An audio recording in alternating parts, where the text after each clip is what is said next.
โรงเรียนมส.สันติภาพแขวงหลวงพระบางสำเร็จการตั้งค่ายเยาวชนธันวาประจำปี 2026 เพื่อแนวสร้างความสามัคคีสนิทสนมระหว่างเยาวชนธันวาด้วยกันเอาใจใส่แข่งขันกันทำเฮียนดุมันฝึกฝนละล้อมตนเองมีหัวคิดประดิษฐ์สร้างสลัดบองไวทางเฮ็ดให้ล้านน้อยฮู้จักเอาบทเรียนที่ได้เรียนจากการตั้งค่ายไปมุ่นเสาเข้าในชีวิตประจำวัน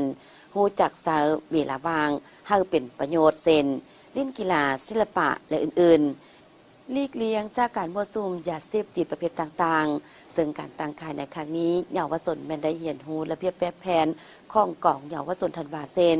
เครื่องแบบการจัดหุบแถววิธีคำนับจังหวะการเคลื่อนเน่งของแถวการสั่นญาณด้วยมือมักวีดเทคนิคการตั้งตูบมางตูบการถามตอบของฮูฮอบตัวเซนเกี่ยวกับประวัติศาสตร์และเมืองมรดกโลกพระบาง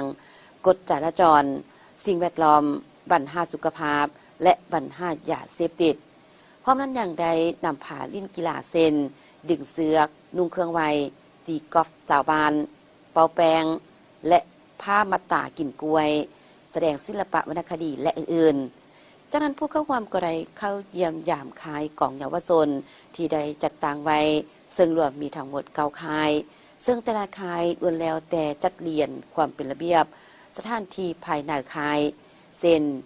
มีเส้าทุงประดับดอกไม้ห่อสมุดส่วนครัวน่องปลาห้องน้ำและอื่นๆ